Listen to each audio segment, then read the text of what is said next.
অসমীয়া যুৱতীৰ নিৰ্লজ্জ কাণ্ডই জোকাৰিছে সমগ্ৰ ৰাজ্য। তোমাৰ মুখখন দেখুৱা ভণ্টি, দেখুৱা কেলে লুকুৱাইছা?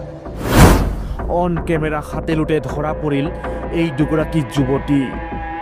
স্ক্ৰীণত দেখা এই যুৱতী দুগৰাকীলৈ ভালদৰে মন কৰক। এই দুগৰাকী যুৱতীৰ কাণ্ড দেখিলে আপুনিও আচৰিত হৈ পৰিব, আপুনিও ভাবিবলৈ বাধ্য হৈ পৰিব আজিৰ নৱপ্ৰজন্ম আচলতে কোন দিশে গতি কৰিছে। এতিয়া আহিছোঁ মূল ঘটনাটোলৈ। এই দুগৰাকী যুৱতীয়ে দিন দুপৰতে ড্ৰাগছ বিক্ৰী কৰিবলৈ আহি আজি ৰাইজৰ হাতত হাতেলোতে ধৰা পৰিল। ৰাইজে দুয়োগৰাকী যুৱতীৰ পৰা বুজন পৰিমাণৰ ড্ৰাগছ উদ্ধাৰ কৰাৰ লগতে আৰক্ষীক গতাই দিয়ে আৰু তাৰ পাছৰখিনি দৃশ্য এয়া। ফল' কৰি আছো তোমালোকক আমি। তোমাৰ মুখখন দেখুৱা ভণ্টি, দেখুৱা কেলে লুকুৱাইছা? ইয়াত আহি ৰজাবাৰী গাঁৱৰ তোমালে ধ্বংস কৰিব আহিছা? একো নাই, এইবোৰ নাই, এইবোৰ নাই। নতুন প্ৰজন্ম ধ্বংস কৰিছা তহঁতি এটা এটা, আৰু বদনাম হ'ব আমাৰ গাঁৱত।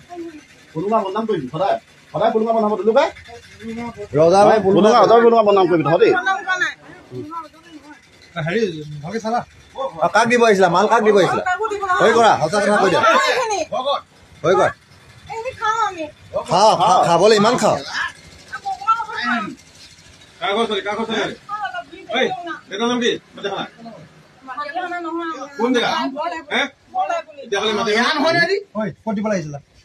সঁচা কথা কৈ দিয়া, সঁচা কথা কৈ দিয়া, নহলে কাক দিব? নাম কৈ দিয়া বছ। কোন কোন ল'ৰা? ল'ৰা কোন? ল'ৰা কোন? ল'ৰা নাম ক, ল'ৰা নাম কৈ দিয়া।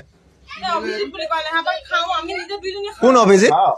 অভিজিত কি লিখে? নম্বৰ দিয়া ছাৰ, লৈ লওক নম্বৰ, লৈ লওক, লগালগ ওলাব। নম্বৰ দিয়া,